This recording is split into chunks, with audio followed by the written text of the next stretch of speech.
Welcome to the Making of Me podcast, where we explore the defining moments that shape extraordinary people to who they have become. My guest is the Paraclete, author, spiritual thinker, and the advocate for transformation of consciousness, American and world and across the world. He did not arrive at that his message through a single dramatic moment was shaped by a full weight of life deeply. Personal struggle, psychological battle, and a boyhood experience that changed everything and has never let him go. Book, The Modern Citizen, is both a call to actions and a journey into self-discovery, an argument that America was called to something greater than is currently living. That the path forward begin not in politics, but in consciousness. Call himself the Paraclete, the spirit of truth, advocate, the helper. He's here because he believed that time for standing the sideline is over. It's really a pleasure and honor to have you on the show, Paraclete. Hi, thank you. Thank you for inviting me. Thank you so much, sir. So, for the message, for the book, who are you and what was the life accumulated into everything you now carried and teach? Well, I'm starting to write another book, and it's called "Living Consciously from the Cradle to the Grave." And I've been analyzing my whole life, and I've been a conscious individual since I was born, even before I could see. I could tell by feeling the people around me, from the cradle. Everything was a blur, and I still have memories of that, and my grandmother, my parents, and their smell, and everything, and that I felt, because during that time. One of my grandmothers passed away, I remember, and you could feel the sadness in the house and in the room. And, my father couldn't even get himself to come and see me. And I could hear him, crying outside the door, and my mother telling him to come in and see me, and he couldn't. It took him weeks before he could come into the room, and I could sense and feel all that. So it's a matter of trying to be alive, and understanding this mystery of life and living through it, and being able to see the divine that's here on earth, and everything that we do and people that we meet on the earth and the environment. And we get glimpses of it every now and then. We get, I think Carl Jung called it synchronicities, where like messages or things when everything aligns in your life, and you're just sure that you're on the right path and you're in the right place at the right time. So I've lived my whole life like that, sometimes more than others, because sometimes we get attached and we start worrying about things in the world, and work and family and everything else. So everything in my life took like a back seat once I got married, and even a little bit before that. And it's like I had given up, like I had not answered the call of my life. And I suffered a lot from that, psychologically. A lot of self-doubt and fears and misconceptions, and everything that I lived through during that time. It really helped me become a better person, because it's important to understand the good and the bad. And so it was like a learning experience for me to understand that I had to reach out and embrace my future, my being, the person who I am, and share that with others, because otherwise I would never be happy and I would die a miserable life. So we need to search ourselves and find out why we're here, what we're supposed to do, and embrace it and answer the message and the call to life and the adventure. And it makes a big difference. And it has made a big difference in my life. Yeah, why we are here, what we're called to do, and embracing it. Yeah, this is really lovely. And very lovely way to live. Owing to the fact that at the point where you try to rebel, there was a whole lot of psychological aspect to it. And yeah, this really buy into a big question. Also, you choose the name of the Paracletos, of the spirit of truth, the advocate, and the helper. What does it mean to carry that name, and what did it take for you to be willing? Well, I grew up Christian, Catholic Christianity, believing in that. The Paraclete is described as the Holy Spirit. It's another name for the Holy Spirit. And Christ described it as an advocate for the divine plan, a helper for humanity, and somebody that was going to remind people why Christ came. And, reading through the Bible, I also came through a passage that says that at the end of times, God is going to share his spirit with all flesh, with everybody. So it's not that I am the Paraclete incarnate, or that I believe myself to be the only Paraclete, but it's a spirit that has been born with it within us. All of us, all who seek shall find it. And that is what it's all about. Searching yourself and finding that source within yourself that's going to motivate you and take away the fear and the hatred and the anger and make you the best person that you could ever be. And then use that to help humanity become a better race, because that's the ultimate goal. The ultimate goal is to help humanity grow and mature, and so that we can leave behind all this turmoil and all this greed and all this hatred and all this corruption. It's all prehistoric to humanity. We should look back and say, wow, we should have done this a long time ago, where we conquer the ego, the self, and use it to our advantage. And we conquer our shadows and destructive natures, and use that energy to create something better. And I think humanity is desperate to achieve that, because we have grown tired of the old ways, and they don't work anymore. They used to work, and we needed it so we could get here to this point in time where we live today. But now everything, the whole system, the whole economic, political system, and even our own psychological attitude, it's all too old and doesn't work. It doesn't fill us anymore.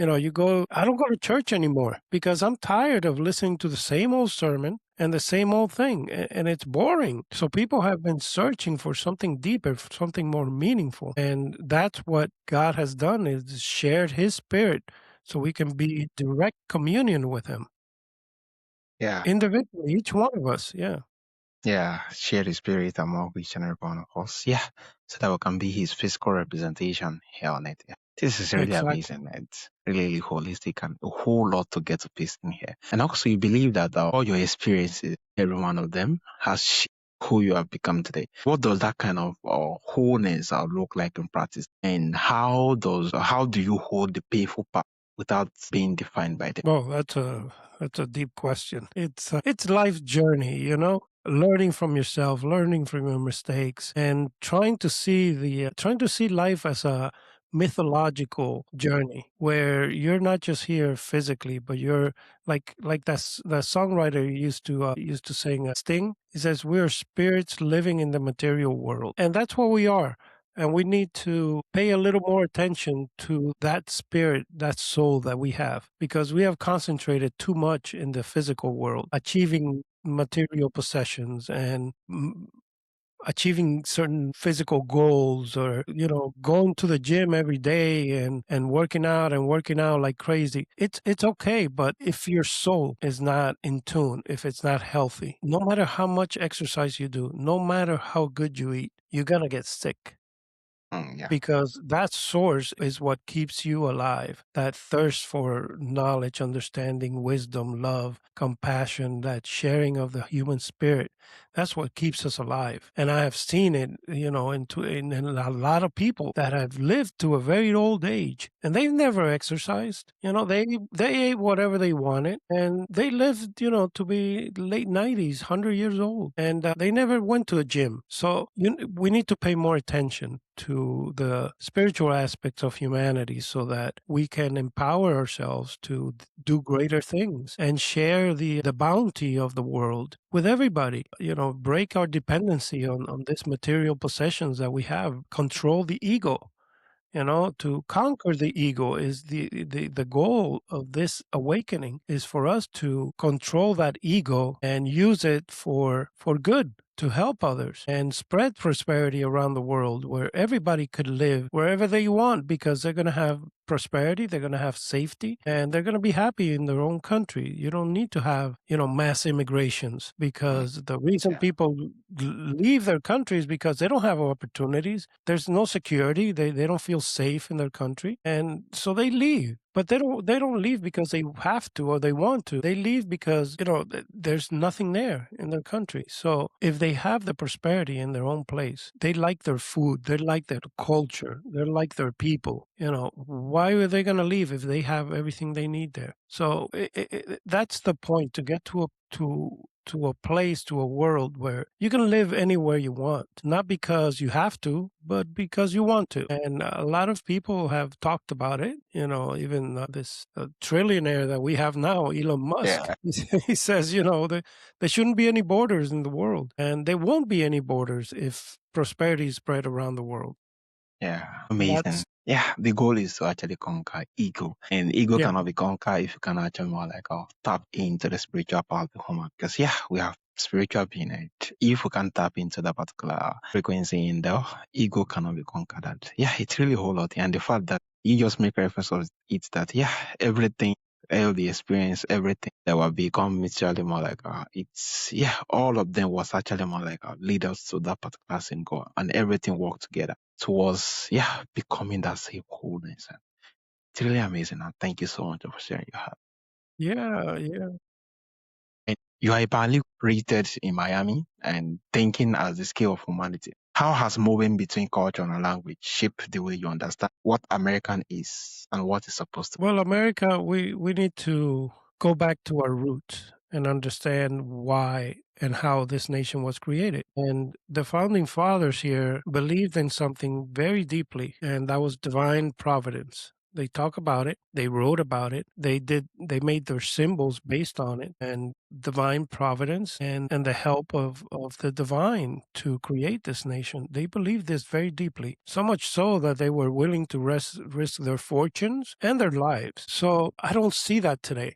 I don't see people, in touch with that divine Mm, source. That is the only way that's going to guide us to a better future. I see a lot of bickering, a lot of fighting amongst people trying to win, trying to prove their point, and that creates a lot of hatred, a lot of tension in the society, and not we don't have a clear vision for the future. So we just live day by day here, trying to make ends meet. But once we understand what the forefathers understood, that they created this nation because he smiled upon our accomplishments. mm, That was the reason why. And they put it in their symbols where they have, when you have the pyramid, yeah. and on the top of the pyramid, you have the eye of wisdom. Well, that's where we should be ruling from the eye of from wisdom, not from personal interest, not from what you can do for me, but from a larger view of the world. And once America understands that, it'll be completely transformed. And, you can apply that to all parts and aspects of your life. In politics, the main reason why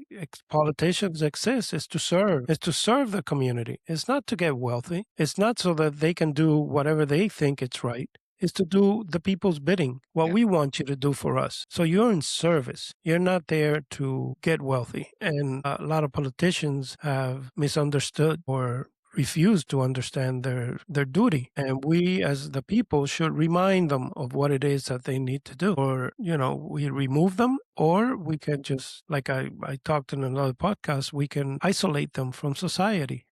We close the restaurant to them. We close the golf courses. We don't go to their house to clean their house. We don't go cut their grass. We don't do anything for them. And every time they go to a sporting event, we don't boo them. We get up and leave. And that's a way you make a point. That's a way that you make them understand that we don't support you, because polls and demonstrations on the street, they don't do anything. So that we need to be more forceful as to how we let these people know that we don't like the way they're running the nation, and it needs to be very direct. And maybe they'll come around and understand that they need to worry more about the nation than their friends, their lobbyist friends and the corporations that are robbing us blind, and the wealthy. They need to pass laws and do things that are going to benefit the people and the nation. We need to have free education, for example. There's no reason why any nation in the world should charge for education. It should be free worldwide. It is the one thing that helps humanity evolve the most. So instead of you stealing money to buy your stuff,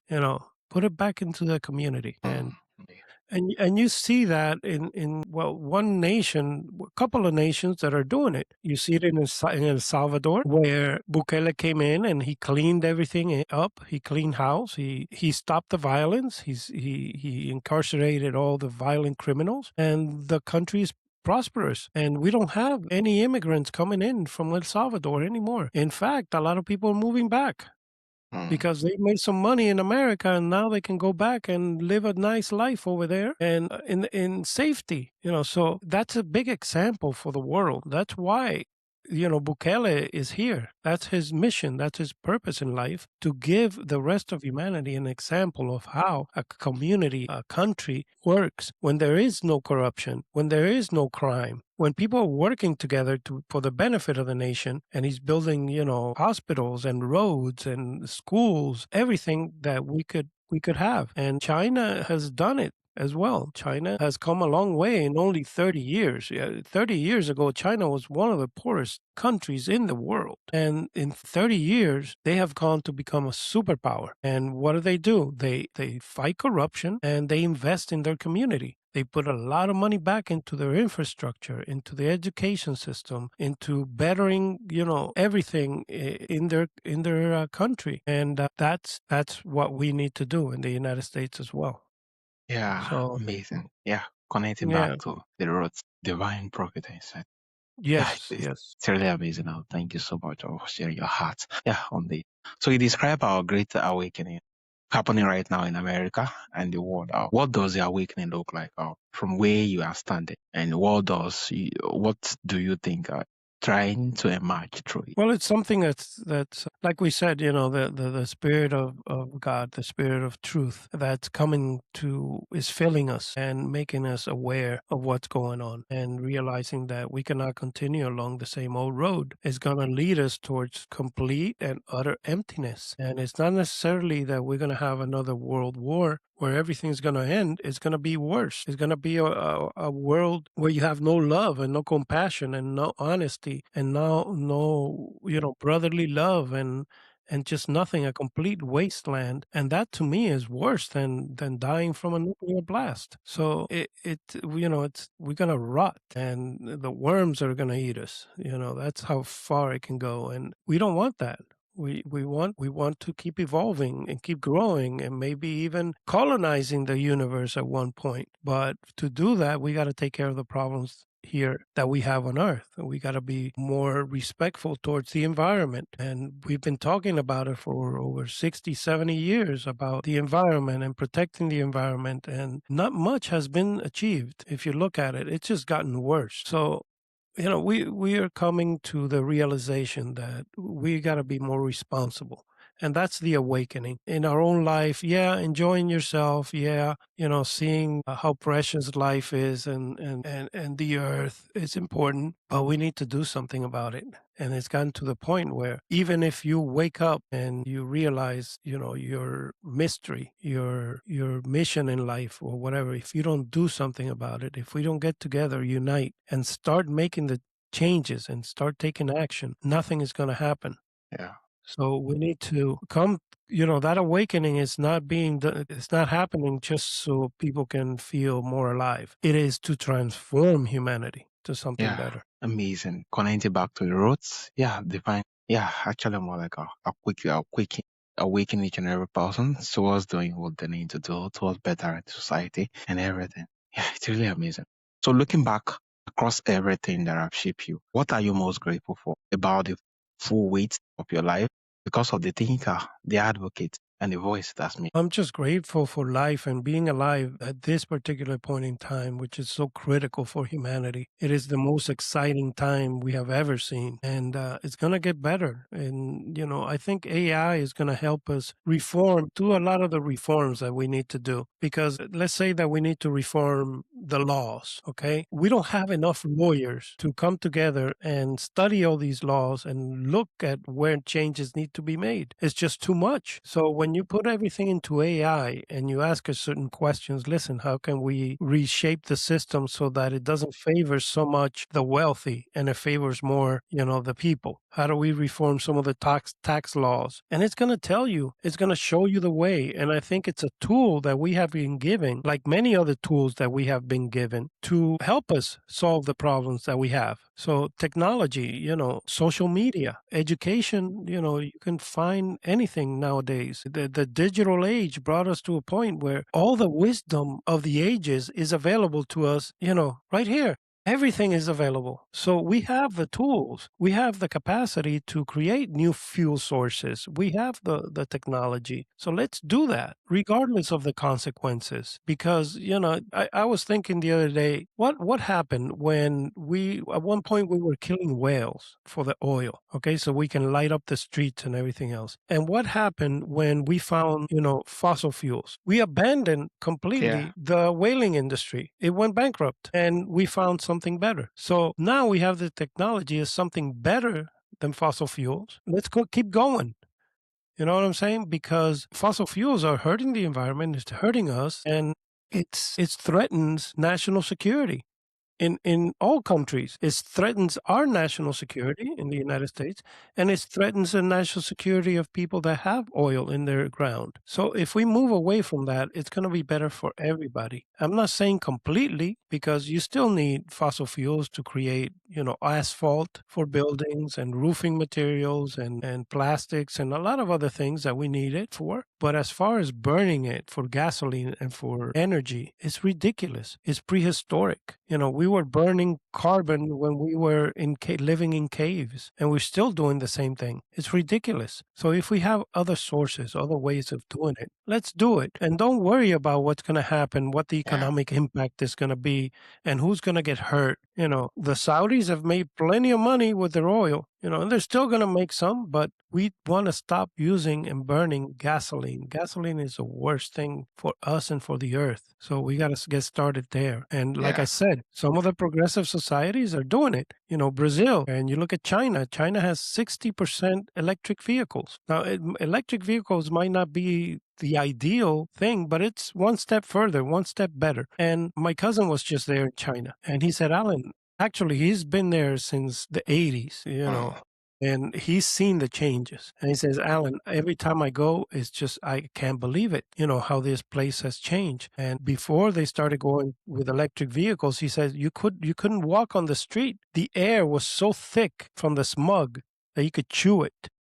You couldn't breathe. You couldn't see, 15, 20 feet in front of you. That's how bad it was. And he just got back the other day. He said, Alan, beautiful. The air feels crisp and fresh. And it's just amazing what these people have done. But it's a progressive society that when there's something that they see that it helps themselves and the environment or their society, they do it. They don't think about it so much. They don't argue Yeah. about it. They're not fighting amongst each other to decide who is right or what is right. It works. Let's do it. That's how it should be. And we shouldn't Yeah. be fighting and bickering and arguing with each other. Oh no, this is good. This is not. It's good. It's good. Anything that's gonna protect our environment is good. Let's do it. Yeah. Amazing. Amazing technology, actually, more like it's here to stay and here to actually help us a whole lot of things. But learning how to maximize it and actually more like turning it off every now and then, it's really key. Was bettering our world and the outcome. Yeah, amazing. So you talk about the process of individuation, becoming whole. What is that process, and why do you believe in the foundation of any real society change? Societal change. Well, that process of individuation, that was coined by Carl G. Jung, the Swiss psychologist. And he was a very profound individual. And he took a journey in his life and he took many risks. And to me, what he discovered was, let me put it this way. The image of Christ, or the Buddha, let's say, or Christ. What did Christ go through in his own psychological journey? Not what he taught, not Jesus the Savior, not Jesus the Son of God, not Jesus the Anointed One, Jesus the man, Jesus the human. What did he go through to become and to find that divine power within himself? What was the process? And that's the process that Carl G. Jung discovered and laid out for us so that we can follow it as well in a mass scale. So, conquering the shadow of the ego. It's just like Jesus being in the desert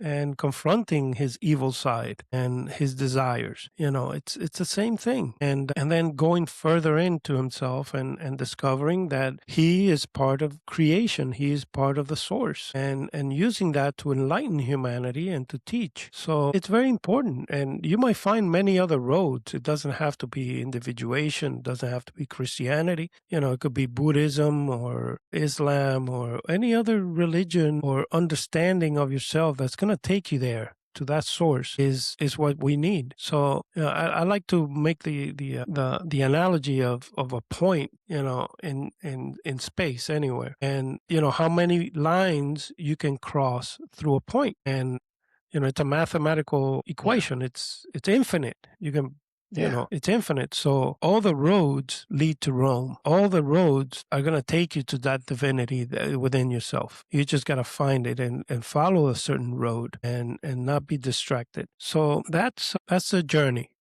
Yeah. And it's a journey Amazing. of self discovery. And it's a journey that will take you a place where you can come to understand your existence and why you're here and what you're supposed to do. And if you're on the right track or not. And to keep growing and evolving and changing. And as you go along in life, which is beautiful to see your life unfolding, is a beautiful Mm. thing. Yeah. And I've seen it through all the stages in my life, and it's amazing. I've been very fortunate in a certain way to have lived my life under my own terms and not followed what society or the culture tells me to do, or religions tell me the way I should think, but to be a free individual, a truly free individual who has the ability to sort out his own life, and it's very rewarding to live Yeah. such a life. Yeah. Amazing. Thank you so much for sharing. Yeah, this is really lovely, especially when you just make reference of the example that, yeah, before make reference of Christ, or before the Son of Man, the spiritual aspect of being the Son of God and all the empowerments. Yeah, let's talk about the humanity, how he grows, things of knowledge, and him coming to the fullness of himself. And yeah, it's really amazing. Thank you so much for sharing. So, what do you hope the modern citizen does for the person who pick it up, especially for the one who feel the weight of this moment and history, but does not yet know what to do with it? Well, in the modern citizen, it's like a journey of humanity. So a spiritual journey of humanity. So I take some of the large events, big events that we have gone through, and try to interpret it mythologically, trying to decipher the message in those things that happened. Like World War II. What was the message? What was God trying to tell us? And it's very obvious that there could be very great evil in the human soul, but also there's a chance there for us to unite as a species and come together and defeat those evil and conquer ourselves and form a way of uniting the world. And we did that. And we created the United Nations. And that's what we wanted to do. We wanted to create a world that's full of peace and harmony and understanding, and that humanity worked together towards a better future. But we neglected it. We said, no, we're going to start building nuclear weapons now. We're going to go our own way. We're going to do our own thing, whatever it is that we want to do. So we gave in to that fear that of nuclear, and look at how far we've come. We wasted so many resources, so much time, so much effort. For what? To create something that is destructive, that's going to destroy the whole world if we use it?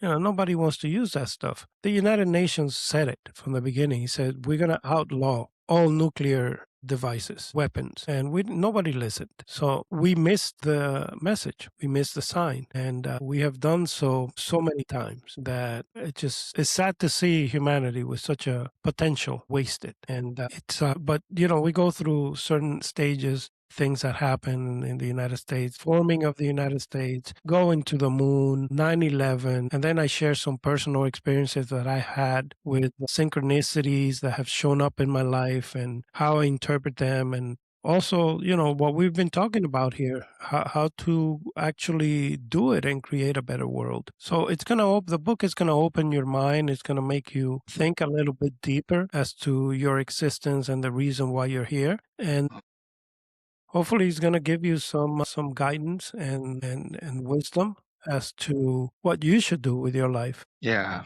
thank you so much, Alan. This has really been profound conversation. Yeah, thank you for sharing your heart with us on this. Yeah, that's really Anytime, amazing. anytime. I enjoy it. It's the reason I'm here. Yeah, thank you so much. So, Alan, from our audience, we would love to reach out to you, to connect with you, and to follow your different platforms. Where is the best way to reach out? Right? How can they? To reach me, you can reach me at the paraclete9@gmail.com. And the book is available on Amazon, KDP. But, if you can't afford the book and you still want to read it, if you send me an email, I can send you a PDF copy of the book and you can, read it yourself. I'm not doing this to become extremely wealthy, but I would like to find a way that I could make a living doing this for the rest of my life, and I'm working on that. Yeah. So it's that's the goal where, because I do construction and I've been doing it 35 years, Ooh, and that's it. I need to concentrate on this because this is what's fulfilling in my life right now. So like they say, I need to learn how to monetize what I'm doing so I can actually make a living doing this and not excess because I don't believe in excess. So all I need is enough to sustain myself and my family, and everything else I'll give away. I don't want anything else. Just I'm used to a comfortable life, and that's all I need. After that, everything else is excess, and it yeah, goes. amazing. I like the. I saw on TikTok the other day when they asked Bob Marley, the reggae Yeah, singer, and he says, "Do you have money? Do you have a lot of money?" He says, "Money? What are you talking about money? Yeah, money. Do you have money make you happy? Money." I said, "Money make you happy?" He said, "Money don't make you happy. What I worship is life forever." So he was way out there. He yeah, understood what life is all about, and he lived it to the fullest. And so did a lot of people like Martin Luther King and yeah. our founding fathers and Malcolm X, and they understood these principles and lived a very fulfilling life. Amazing, amazing. Thank you so much, Ale. Yeah, this has really Yeah. been a robust conversation. Thank you for the expansion, as it was urgent. Yeah, your story is a reminder that the most important voice are often the ones that shaped not by a single event, but by a lifetime accumulation of struggles, of seeking, of refusing to look away from what is broken, from boyhood experience that change everything to a message now reaching our culture and our continent. Yeah, you prove that person willing to carry the truths and speak clearly can shift the road. That's really been a pleasure having you on the show. Thank you, thank you, thank you for inviting me so much. And Yeah, I consider you a friend from now on. yeah, So you just shoot me an email, whatever it is you need, you let me know. yeah. And that's one of the most important things in my life is friendship. I've always valued friendship, and it's one of the most important things I think in life. And yeah, it's gonna be a great ride. Let's see what happens.